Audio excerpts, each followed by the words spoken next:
buddy? Let's do it then. So welcome to the Square Ring. So we've got Eddie in the house. We've got Daryl. We've got Jeff. We've got Tom. We've got Scott, Raj, and Bally. What's up? Good to see everybody. Absolutely. Great stuff. So we're kickstarting this one today. Basically, I just wanted to put it out there how everybody's connected to each other around the world, around the globe, and how much of an importance sports is, and especially boxing. And that's the reason we're all here. So I want to put it out there. We'll start off with Tom first, and then we can all sort of just pick up the line from how we're all connected. Excellent. So I'll just go real quick and brief, and great to see all you guys. So I'm kind of one of the bigger bridges for a lot of us here. Yeah, come to think of it. So Eddie and I know each other probably even the longest, because we fought against each other back in upstate New York at the Empire State Games, New York State championship. And great fighter from that era and from his region, and in the state of the East Coast. Everybody knew who Eddie Montalvo was. He was a force to be reckoned with.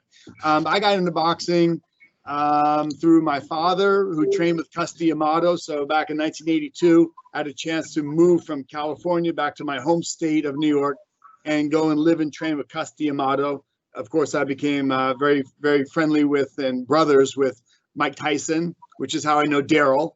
And then, of course, Scott Weiss wrote a book about Cus D'Amato, so I know Scott. And Jeff was a very good friend of Mike Tyson's. Jeff was a champion that we all admired. Jeff was a champion that we wanted to emulate. And so I got a chance to, Mike very wisely brought Jeff in for preparing for one of his fights. And so Jeff and I worked together and had a chance, but just Jeff as a champion was just a phenomenal inspiration for the boxing world and historically. It's through trials, tribulations, it's through hard work and dedication that your character will be tested. And Cus would say, as again, every one of us would know, that not all my fighters become champions, but if you apply the same principles that you'll gain by doing this sport, which would be a metaphor for life, you can be successful no matter what your endeavor. So again, what are those? Hard work, dedication, perseverance, sacrifice, commitment. And then you do things like positive affirmation, creative visualization. You can do things that kind of start to mold and morph your future into what you want it to be. And so Cus was very big on Zen. He was very big on just a multitude of tools, hypnosis, whatever it took to bring a person to that next level of advancement. And so these were great qualities. Cus was a psychologist. He was a mentor. He was a brilliant manager and a strategist and a teacher, which has made him very unique in the sport of boxing. A lot of people might become successful on their own because there's a lack of great trainers out there. So you have a fighter like, let's say, Jeff Fenech, who in a very short time accomplished leaps and bounds. And I can't speak for his amateur career in his beginning, but you couldn't deny his tenacity. You couldn't deny what was going to make him a champion. You can't read about it. You can't become it. There's innate instincts that compel you to do more and to achieve higher goals. And good isn't good enough. You want to be great. You want to work harder. So Cus would take that inspiration that somebody might have, and he would try to mold it and create it and unleash it successfully in many instances. And then sometimes a lot of people still have a lot of personal challenges, but if you have a good strong foundation, you can build off of that. So that was one of the big things that Cus would accentuate about character. Again, everybody here on the phone, we all on this call, we all have trials and tribulations, and this is life. Life is unfair. Life is a challenge. Life is difficult, full of disappointments and hardships and unfair circumstances and realities. But if you have character, you will rise above.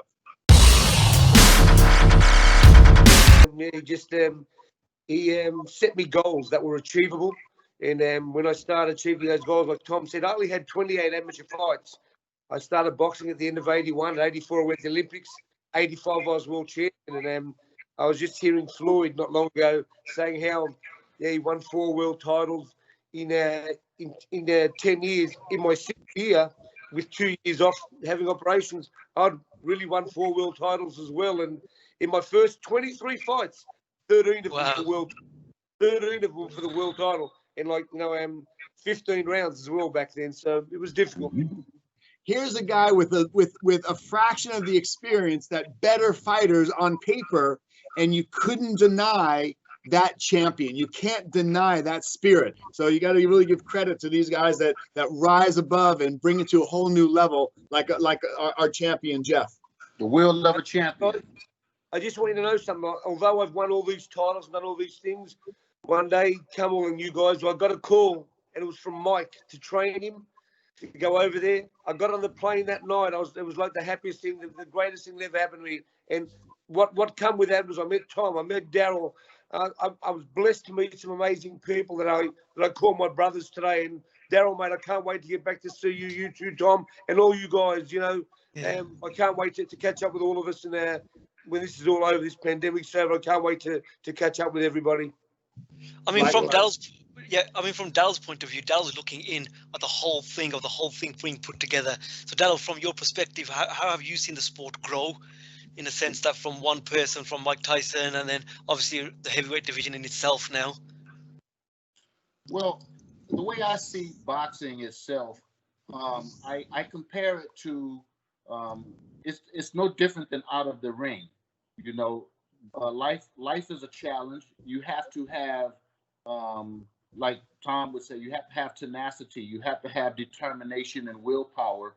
And just like in the sport of boxing, we referred to it by a great mentor of ours, Tom. You know who I'm talking about. We call her Mother Marilyn. Yeah. Life on life terms, and they use that same phrase. Is paraphrased in the sport of boxing, and they say once you get knocked down 3 or 4 times, you got to get up 5 times, so to speak. So when it comes to comparing life and boxing, those two things to me run parallel with one another, because if you don't continue to fight, like Tom was saying earlier, there's obstacles, there's challenges, there are people that may get in our way or try to get in our way, I should probably say, because you can move them out of your way or omit them out of your life, or just don't accept them into your life. But you have to have the will of a champion, whether you're inside or out of the ring. And then when you are a fighter and you retire from the sport itself, and then you have to get out and deal with the adversities of life and live the life of what you would say a civilian in military talk.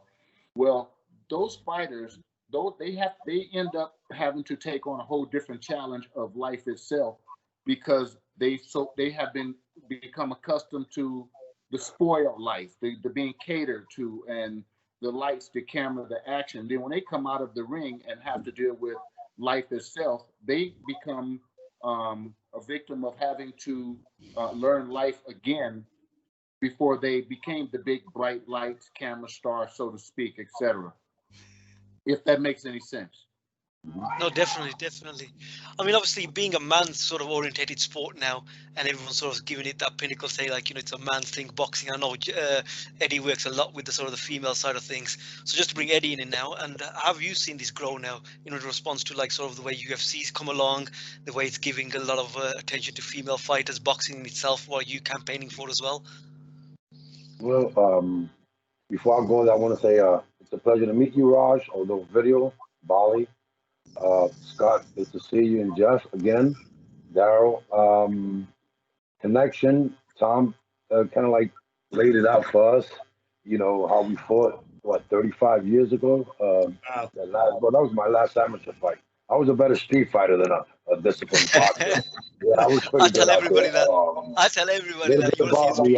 Before I answer the question on today's boxing, how I started boxing was my uncle, who also was a Castellamaro protege, Jose Cherry Torres. 1969, my dad took me to the Garden, and I got to see him fight. And I was seeing him, in the block. He come out, Cherry, whatever. You don't get to really see it till you're there. I fell in love with boxing. In '70, I fought my first amateur boxing match, almost right in front of my apartment building in New York. In fact, Scott and I and Kumal have touched. Hopefully, Scott will be my co-author, and Kumal will work on the digital side of my bio. It's very interesting.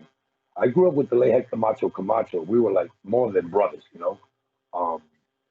And so he became great. And it's like what Darryl was saying, you know, it's lonely. Jeff can relate to that. It's lonely, you know, once you're not at the top anymore. So boxing today, and I'll take you back to how boxing in the past was. Today, boxing doesn't really appeal to me as much as it did at one time. Well, you know, there's a history with me. I was an undisciplined kid. Fortunately, I had to do a few prison terms before maturity kicked in and have children to realize life has a different, a better way. I wish I had Angelo Dundee. I call him my godfather. I knew Dundee since my teens, but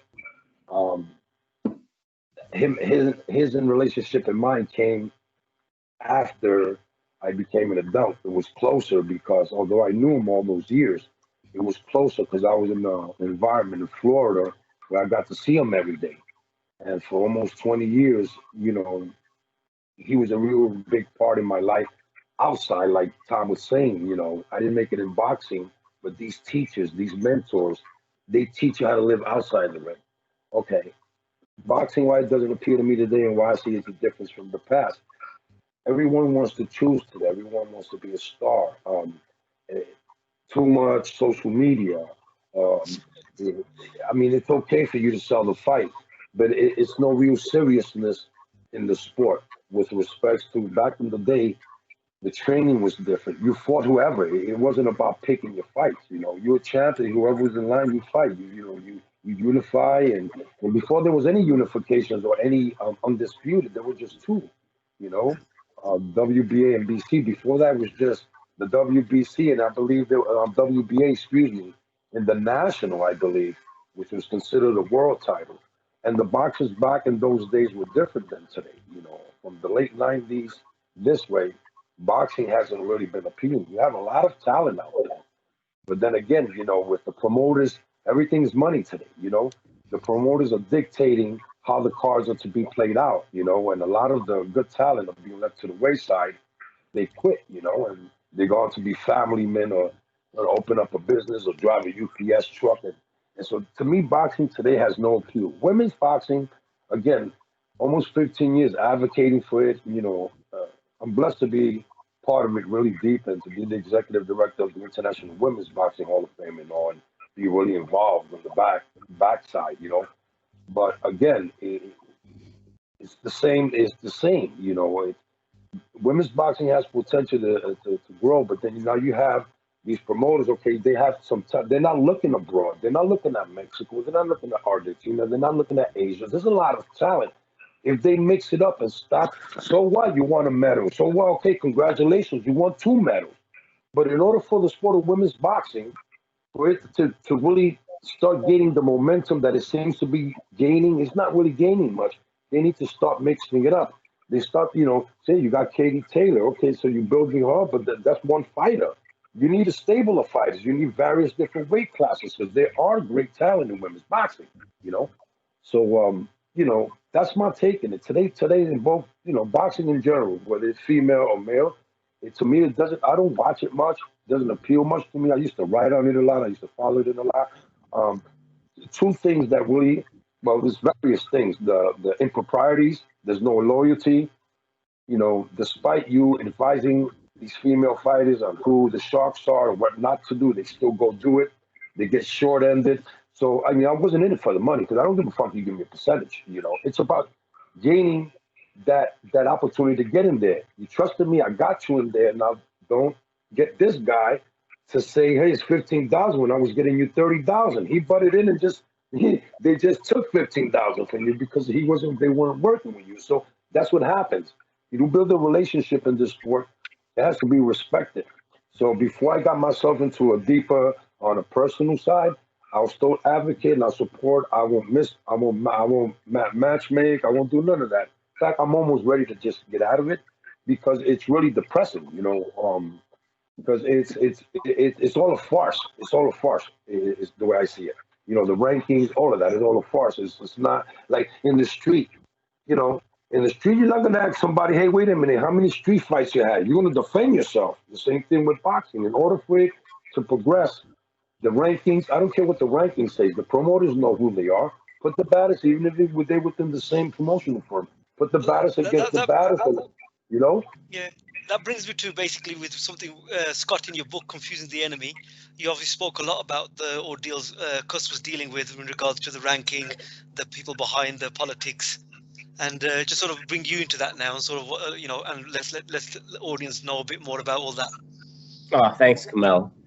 I mean, I don't want to echo so many things that everybody said, and it's really hard to kind of, so to say, come behind such great speakers that just spoke honestly, you know, with the history everybody has.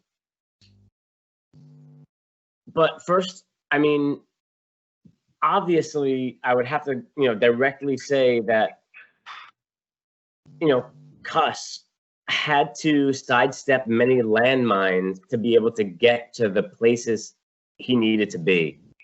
And that means having interactions with everybody, playing both sides when he had to, doing the right thing, sliding around the wrong thing. And I think that's kind of what we all have to do sometimes, while maintaining a sense of, you know, moral ethics and trying to really put whatever we know as the right thing forward, but making sure that the people that come around us all get the right say, you know, and get the right vibe. And I'm not sure if I'm getting that point across directly, but just to answer that little piece, I think that, yeah, that, you know, parallels what Cus always talked about, is kind of moving forward, but knowing how you have to, so to say, slalom through the exact technique to get to the right point, but stay so tight to that, you know, that mark, so to say. But besides putting Cus's, you know, mindset aside, it really is a pleasure to be, you know, talking to everybody, you know, and I don't want to, you know, review what everybody said, and Tom did such a great introduction, but really, guys, it's appreciative, and I really respect being a part of this. I feel like I should just be a fly on the wall, but yeah, I documented a lot of somebody else's character named Cus D'Amato, and yeah, Cus thought those things.